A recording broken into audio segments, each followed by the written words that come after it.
اعوذ باللہ من الشیطان الرجیم بسم اللہ الرحمن الرحیم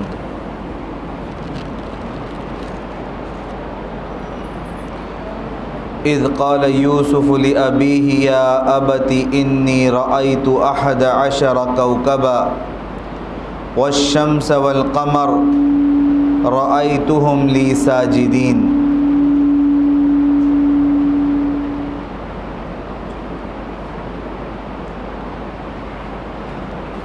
جب یوسف نے اپنے والد سے کہا کہ ابا جان، میں نے 11 ستاروں، سورج اور چاند کو خواب میں دیکھتا ہوں کہ وہ میرے سامنے سجدہ کر رہے ہیں۔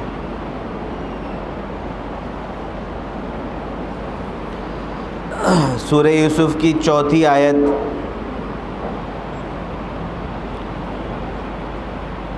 جس میں سب سے پہلے حضرت یوسف علیہ السلام کا تذکرہ ہے۔ اللہ کے رسول صلی اللہ علیہ وسلم نے یوسف علیہ السلام کے بارے میں ذکر کرتے ہوئے فرمایا، کریم ابن کریم ابن کریم ابن کریم۔ جب حضرت یوسف علیہ السلام کا ذکر اللہ کے رسول نے فرمایا تو ان کے بارے میں یہ کہا کہ کریم ابن کریم ابن کریم ابن کریم، یعنی کریم، کریم کا بیٹا، کریم کا بیٹا، کریم کا بیٹا۔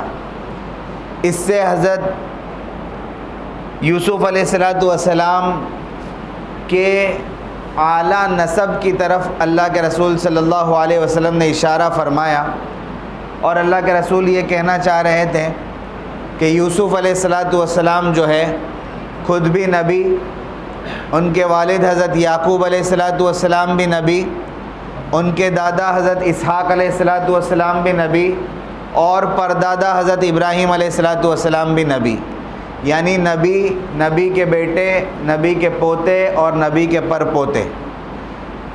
حضرت یوسف ابن یعقوب ابن اسحاق ابن ابراہیم، تو یہ حضرت یوسف علیہ السلام کا اعلیٰ ترین نسب ہے کہ 4 پشتوں سے سبھی نبی بنا کر بھیجے گئے۔ حضرت یوسف علیہ السلام کو جو شرف نبوت ملا، یہ 3 نسلوں سے آپ کے خاندان میں جاری تھا۔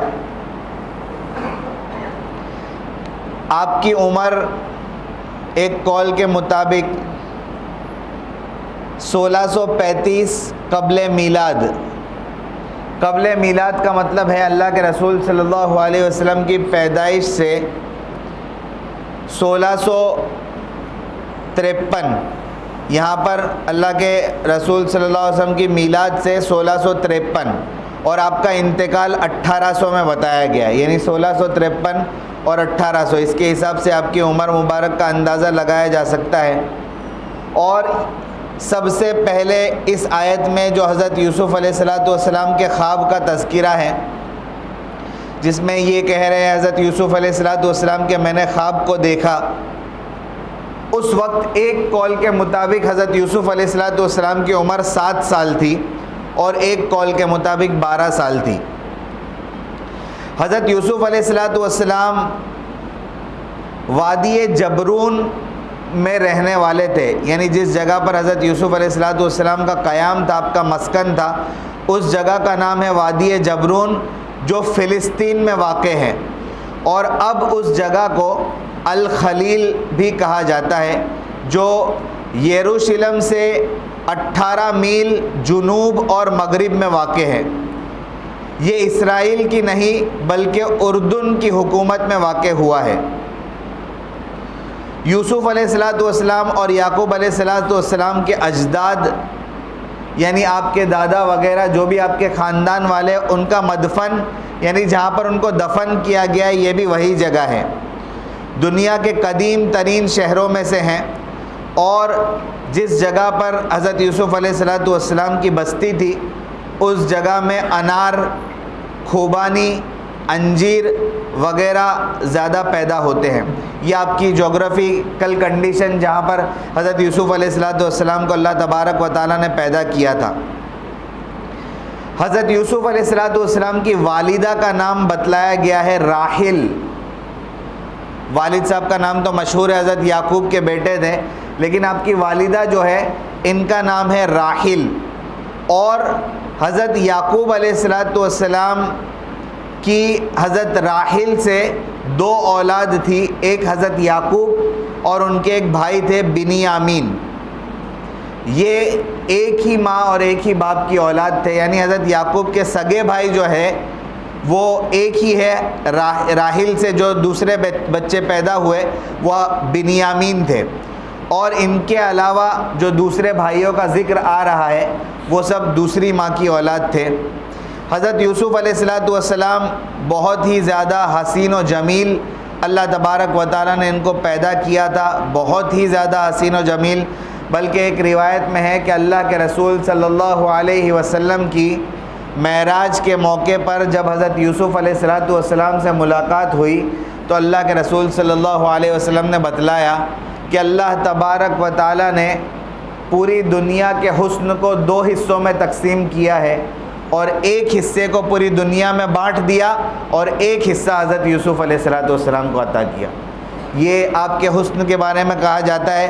لیکن شاعروں نے اور افسانہ نگاروں نے، سٹوریز بیان کرنے والوں نے حضرت یوسف علیہ السلام کے حسن کے بارے میں جو ادھر ادھر کی باتیں بھی لکھی ہے، اس کی قرآن و حدیث میں کوئی وضاحت نہیں ہے. بس یہی ایک حدیث حضرت یوسف علیہ السلام کے حسن کے بارے میں روایتوں میں ذکر کی گئی ہے جو میں نے ابھی بیان کی ہے. تو یہ حضرت یوسف علیہ السلام کا تذکرہ چونکہ سب سے پہلے اس آیت میں آتا ہے، اس وجہ سے ہم نے حضرت یوسف علیہ السلام کے بارے میں کچھ باتیں یہاں پر پیش کر دی. اب حضرت یوسف علیہ السلام ایک خواب دیکھتے ہیں، اور اس خواب کو اپنے والد یعنی حضرت یعقوب علیہ السلام کے سامنے ذکر کرتے ہیں کہ ابا جان، میں نے ایک خواب دیکھا، اور خواب میں دیکھتا ہوں کہ 11 ستارے، چاند اور سورج یہ میرے سامنے سجدہ کر رہے ہیں. یہاں سے خواب کا تذکرہ شروع ہوتا ہے، لیکن جہاں سے خواب کا تذکرہ میں نے یہاں پر ایک نوٹ لکھی ہے، اور نوٹ میں نے یہ بات لکھی ہے کہ میں خواب کی تعبیر بیان نہیں کرتا ہوں، یعنی میں خود خواب کی تعبیر بیان نہیں کرتا ہوں. جیسے ہی اب خواب کا ذکر آئے گا تو سب کو اپنے اپنے خواب یاد آنے لگیں گے کہ بھائی میں نے یہ خواب دیکھا تھا، میں نے یہ خواب دیکھا تھا، اور پھر سب کے فون شروع ہو جاتے ہیں کہ بھائی یہ خواب اس کی کیا تعبیر ہے، یہ خواب اس کی کیا تعبیر ہے. اب یہ خواب کی تعبیر ایک مستقل علم ہے، ایک مستقل فن ہے جو سب کو حاصل نہیں ہوتا ہے. جیسے کہ انبیاء میں بھی اتنے سب نبیوں کو اللہ تبارک و تعالیٰ نے پیدا کیا، لیکن حضرت یوسف علیہ السلام کے بارے میں یہ بتلایا گیا کہ حضرت یوسف کو خواب کی تعبیر کا علم دیا گیا ہے. باقی اور کسی نبی کے بارے میں یہ نہیں بتلایا گیا کہ خواب کی تعبیر کا علم ان کو دیا گیا. یہاں تک کہ اللہ کے رسول صلی اللہ علیہ وسلم کے بارے میں بھی یہ نہیں کہا گیا کہیں پر بھی قرآن میں کہ ان کو خواب کی تعبیر کا علم دیا گیا. اسی طریقے سے علماء میں اور بزرگوں میں بہت سارے لوگوں کا آگے آئے گا کہ کچھ لوگ خواب کی تعبیر بتلانے کے امام کہے جاتے ہیں کہ یہ لوگ خواب کی تعبیر بتلانے کے امام ہیں، جس میں ہماری امت میں یعنی اللہ کے رسول صلی اللہ علیہ وسلم کی امت میں ایک نام ہے محمد ابن سیرین.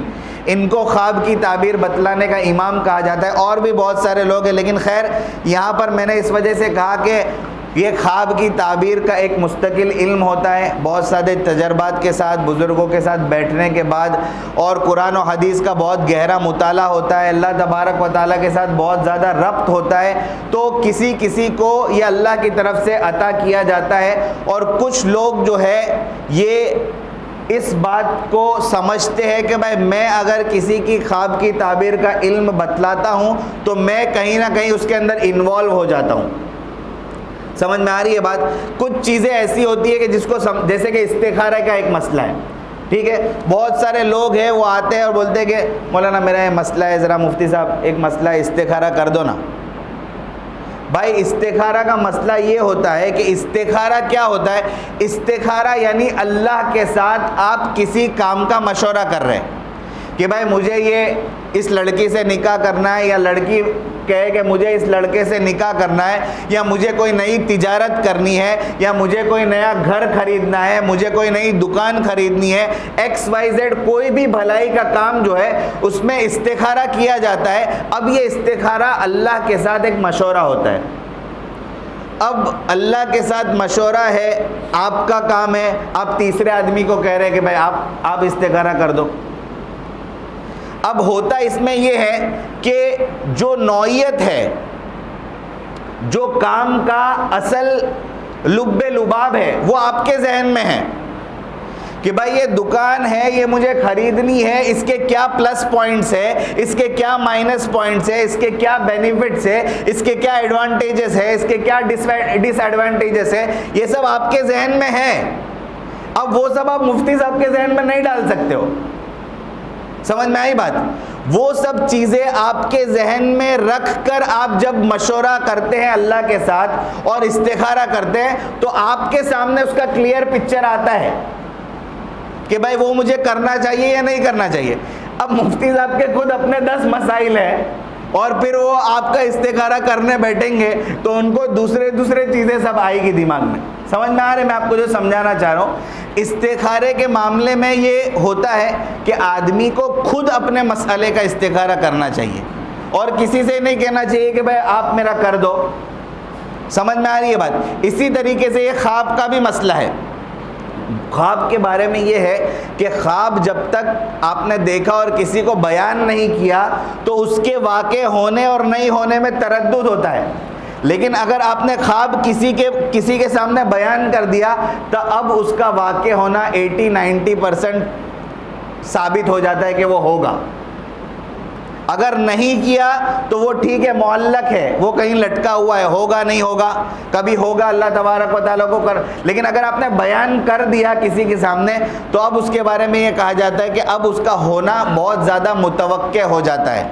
ٹھیک ہے؟ ایسی بہت ساری چیزیں خواب کے بارے میں. تو میں نے یہاں پر ایک نوٹ اس وجہ سے بتا دی کہ اب وہ کل ہی میں نے خواب کا تذکرہ شروع کیا اور ایک صاحب آئے کہ بھائی میں نے یہ خواب دیکھا تھا کل. ابھی تو میں نے خالی تھوڑا ہنٹ ہی دی تھی. تو کہنے کا مطلب یہ ہے کہ بھائی یہ ایک مستقل فن ہے.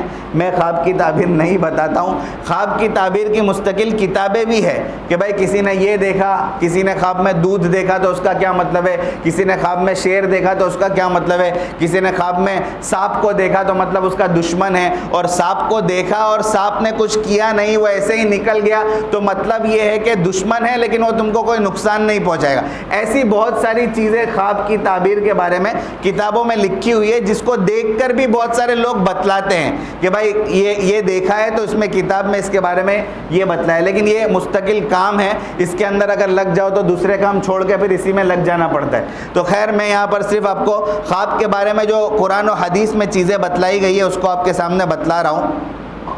پہلے تو سب سے پہلے خواب کی حقیقت کیا ہے، خواب کی ڈیفینیشن کیا ہے، اس کو سمجھیے. تھوڑی پیچیدہ چیزیں اور الفاظ اور عبارت تھوڑے مشکل ہے لیکن میں اس کو تھوڑا آپ کے سامنے آسان کر کے بیان کرنے کی کوشش کروں گا. نفس انسانی یعنی انسان کا جب نفس ہوتا ہے، جس وقت نیند میں ہوتا ہے یا بے ہوشی کی حالت میں ہوتا ہے تو اسباب ظاہری بدن کی تدبیر سے فارغ ہو جاتا ہے. نفس انسانی جس وقت نیند یا بے ہوشی کے سبب ظاہری بدن کی تدبیر سے فارغ ہو جاتا ہے تو اس کو اس کی قوت خیالیہ کے راستے سے کچھ صورت دکھائی دیتی ہے، اسی کو خواب کہتے ہیں. سمجھ میں آیا؟ نفس انسانی انسان کا نفس ہے، جس وقت نیند یا بے ہوشی کے سبب جب وہ سوتا ہوتا ہے یا اس کو بے ہوشی ہوتا ہے تو ظاہری بدن جو ہوتا ہے اس کی تدبیر سے وہ فارغ ہوتا ہے. یعنی سینسس جو ہوتے ہیں، آدمی جب سویا ہوا ہوتا ہے تو اس کے سینس جو ہوتے ہیں یعنی دیکھنا، سننا، یہ سب چیزیں بند ہوتی ہے. جب یہ سب چیزیں اس کی بند ہوتی ہے تو اس کی قوت خیالیہ یعنی اس کے سوچنے سمجھنے کی قوت، اس کا دماغ اس وقت بند نہیں ہوتا ہے. انسان کا دوسری چیز ہے جب رات میں سونے کے ٹائم یا بے ہوشی کے وقت بند ہوتی ہے، اس کا دماغ اس وقت بند نہیں ہوتا ہے، اس کا دماغ اس وقت چالو ہوتا ہے. اور اس وقت جب اس کا دماغ چالو ہوتا ہے اس کو کچھ چیزیں دکھائی دیتی ہے، اسی کو خواب کہتے ہیں. آسان لفظوں میں یہی ہے خواب، کہ جب اس کا جسم، اس کے آرگنز، اس کے سینسز جو ہوتے ہیں وہ بند ہوتے ہیں، اس کا دماغ چالو ہوتا ہے سونے کی حالت میں، اور اس کا دماغ جب چالو ہوتا ہے تو اس کا دماغ جو ہے اس کو کچھ چیزیں نظر آتی ہے، وہی خواب ہے۔ اب خواب کی 3 قسمیں بیان کی گئی ہے، 3 الگ الگ قسمیں ہیں۔ ایک ہے حدیث نفس، ایک ہے اضغاث و احلام، اور ایک ہے رؤیا صالحہ۔ 3 قسمیں، تینوں کو میں الگ الگ آپ کے سامنے بتاتا ہوں۔ ایک ہے حدیث نفس، یعنی دل کی بات۔ سب سے پہلی قسم خواب کی جو ہے حدیث نفس، یعنی دل کی بات۔ یہ کون سے قسم کا خواب ہے؟ یہ عام خواب ہے جو سب سے زیادہ پیش آتا ہے، جو سب سے زیادہ لوگوں کو نظر آتا ہے۔ کیا؟ آدمی سارا دن جو چیز سوچتا ہے، جس فکر میں رہتا ہے، اس کا دماغ جس کام میں مشغول ہوتا ہے، اس کو رات میں بھی وہی چیز نظر آتی ہے نا؟ بہت ساری کہاوتیں آپ نے سنی ہوگی۔ ایک کہاوت ہے کہ بھائی بلی کی نظر میں چھچڑے، بلی کے خواب میں چھچڑے، کیونکہ اس کا دماغ جو ہے وہ خواب ہمیشہ اسی میں، چھچڑوں میں اور کھانے پینے کی چیزوں میں ہی الجھا ہوا ہوتا ہے۔ اسی طریقے سے انسان جس کام میں وہ پورا دن الجھا ہوا رہتا ہے، اکثر اس کو خواب میں اسی کے بارے میں چیزیں نظر آتی ہیں۔ ٹھیک ہے، وہ کوئی چیز بیچ رہا ہے تو وہ اپنے آپ کو خواب میں بیچتا ہوا ہی دکھتا ہے کہ بھائی میں یہ بیچ رہا ہوں۔ کوئی سیلس مین ہے تو دکھتا ہے کہ بھائی میں سیلس مین ہی کر رہا ہوں۔ ٹھیک ہے، کوئی تاجر ہے تو اپنی تجارت کے بارے میں سوچتا ہے، کوئی عالم ہے تو اپنی کتاب کو پڑھانے اور پڑھنے کے بارے میں سوچتا ہے۔ تو ایسی جو آدمی، حدیث نفس کا مطلب ہے پہلی قسم کا خواب، کہ جو آدمی پورا دن جس کام میں مشغول ہوتا ہے اس کو رات میں وہی چیز نظر آتی ہے۔ ٹھیک ہے، دوسرا خواب جس کو کہا ہے اضغاث و احلام، اس کا مطلب ہے خواب پریشان۔ اس کا مطلب کیا ہے؟ نفس اور شیطانی شرارتوں کی نتیجے میں جو خواب نظر آتے ہیں اس کو کہتے ہیں اضغاث و احلام۔ اب یہ پہلا خواب آپ سمجھ میں آ گیا کہ آدمی جس کام میں مشغول ہوتا ہے وہ خواب اس کو رات میں نظر آتے ہیں۔ دوسرا، کبھی کبھی اس آدمی کے ساتھ شیطانی وسوسے اتنے زیادہ ہوتے ہیں کہ وہ شیطانی خیالات اس کو رات میں بھی نظر آتے ہیں۔ ایسے خواب جس میں شیطان کا دخل ہوتا ہے، اس کے نفس کا دخل ہوتا ہے، اکثر ان لوگوں کو نظر آتا ہے جو دن بھر عبادتوں سے بالکل کورے رہتے ہیں۔ سمجھ میں آئی بات؟ جن کی نماز کی کوئی پابندی نہیں ہوتی ہے۔ اس سے بھی بڑھ کر نماز کے علاوہ ناپاکی کی حالت میں جو لوگ اکثر رہتے ہیں، جن کو پاکی ناپاکی کا خیال نہیں رہتا ہے، جو وضو کا اہتمام نہیں کرتے ہیں، جو گناہوں سے نہیں بچتے ہیں۔ یعنی روایتوں میں ہے کہ آدمی فجر کی نماز پڑھتا ہے اور پھر اس کے بعد اس کو ظہر کی نماز پڑھنی ہے، اس کو پکا ارادہ ہے کہ بھائی میں 5 وقت کی نماز کا پابند ہوں، فجر کے بعد مجھے ظہر پڑھنی ہے۔ تو روایتوں میں ہے کہ فجر سے ظہر تک کا جو درمیان کا وقت ہے اس میں وہ اللہ کی حفاظت میں ہوتا ہے۔ یا آپ نے روایت سنی ہوگی جس میں یہ کہا کہ ایک جمعہ کی کوئی پابندی کرتا ہے اور پھر اس جمعہ کے بعد دوسری جمعہ کی نماز کی بھی وہ پابندی کرتا ہے، تو جو جمعہ کے درمیان کا جو وقت ہے اس میں وہ اللہ کی حفاظت میں رہتا ہے۔ یا کچھ دعائیں ہیں جو کہتے ہیں کہ بھائی صبح کے اذکار اور شام کے اذکار، جو صبح کے وقت وہ دعائیں پڑھ لیتا ہے اور پھر شام کے وقت بھی وہ دعا پڑھتا ہے، تو صبح دعا پڑھی تو شام تک اللہ کی حفاظت میں ہے، شام میں دعا پڑھی تو وہ صبح تک اللہ کی حفاظت میں ہے۔ تو یہ عبادتوں کا جو اہتمام کرتے ہیں، ذکر و اذکار کا اہتمام کرتے ہیں، تلاوت کا اہتمام کرتے ہیں اور نمازوں کا اہتمام کرتے ہیں، ایسے لوگ یہ شیطانی اور نفسانی خوابوں کی وجہ سے محفوظ رہتے ہیں۔ خیر، تو یہ دوسری قسم کا خواب ہے۔ عام طور پر جو احتلام ہوتا ہے، ٹھیک ہے، بڑے لوگ سمجھ لیں اس کو، عام طور پر جو احتلام ہوتا ہے اس کی وجہ یہی ہوتی ہے، یہ شیطانی خواب، جو نفسانی اور شیطانی خواب ہوتا ہے کہ آدمی کا دماغ کہیں گھوم رہا ہے اور پھر رات میں اس کی وجہ سے احتلام ہو گیا، یہ شیطانی اور نفسانی حرکت ہوتی ہے۔ اسی وجہ سے اب یہ نسخے ہیں، الگ الگ نسخے روایتوں میں لکھے ہوئے ہیں۔ یہ ایک نسخہ لکھا ہوا ہے کہ اگر ہم کہیں سفر میں گئے یا جماعت وغیرہ میں گئے تو عام طور پر یہ کہتے ہیں کہ بھائی شیطان جو ہے یہ عمر رضی اللہ تعالیٰ عنہ کو دیکھ کر راستہ بدل دیتا تھا۔ حضرت عمر کو دیکھ کر شیطان راستہ بدل دیتا تھا. تو اگر ہم کبھی ایسی جگہ پر گئے کہ بھائی وہاں پر اگر احتلام ہو گیا رات میں ہم کو, تو اس کی وجہ سے مسئلہ ہو جائے گا صبح نہانے کا, کہ سفر میں کہیں ایسی جگہ پر ہے کہ بھائی نہیں, تو کہتے ہیں کہ بھائی اپنے پیٹ کے اوپر عمر لکھ دو ایسا انگلی سے. ایک نسخہ ہے, پتہ نہیں کتنا صحیح ہے غلط ہے, لیکن کتابوں میں لکھا ہے بعض لوگوں نے کہ اپنے پیٹ کے اوپر عین میم را اس طریقے سے عمر لکھ دو تو پھر احتلام نہیں ہوگا رات میں. یہ سب نسخے ہیں, ابھی کچھ بات آئی تو میں نے آپ کو بتا دیا. خیر, تو یہ دوسری چیز جو ہے, دوسری قسم کا خواب ہے ازغاث و احلام, یعنی خواب پریشاں جو نفس اور شیطان کی شرارتوں کی وجہ سے ہوتا ہے. تیسری قسم کا خواب رؤیا صالحہ, یہ سب سے اوتھینٹک اور درست خواب, ٹھیک ہے, جو وساوس شیطانی اور خواہشات نفسانی سے پاک ہوتا ہے. رؤیا صالحہ یعنی نیک خواب جو ہوتا ہے یہ وساوس اور شیطان کے اثرات سے پاک ہوتا ہے. اور ایسے ہی خواب جو ہے حقیقت میں محتاج تعبیر ہوتے ہیں. جو نیک خواب ہے, جو اچھے خواب ہے, جو بہت عمدہ قسم کے خواب ہوتے ہیں, ایسے خوابوں کی تعبیر اصل میں ہوتی ہے. سمجھ میں آئی بات؟ ورنہ جو شیطان کی طرف سے نفسانی خواب ہوتے ہیں اس کی کوئی تعبیر نہیں ہوتی ہے. اور ایسے خواب کو ہی جزو نبوت کہا جاتا ہے. خواب کے بارے میں روایتوں میں ایک بات لکھی ہے کہ خواب جو ہے یہ نبوت کے 46ویں حصے میں سے ایک حصہ ہے. وہ 46 کیوں کہا گیا ہے اس کے بارے میں آگے بات آئے گی, لیکن نبوت کے 46ویں حصے میں سے ایک حصہ جو ہے یہ خواب کو کہا گیا ہے. تو یہی وہ خواب ہے جو القائے ربانی ہوتا ہے اور نور الہی کے ذریعے سے اس کو دکھلایا جاتا ہے. یہ تیسری قسم کا خواب ہے. اور انبیاء اور نبی جو خواب دیکھتے ہیں وہ یہی خواب ہوتے ہیں جس کو رؤیا صالحہ کہا جاتا ہے. تو یہ خواب کی 3 قسمیں ہیں, ایک ہے حدیث نفس, ایک ہے ازغاث و احلام, اور ایک ہے رؤیا صالحہ. اب چلیے آگے.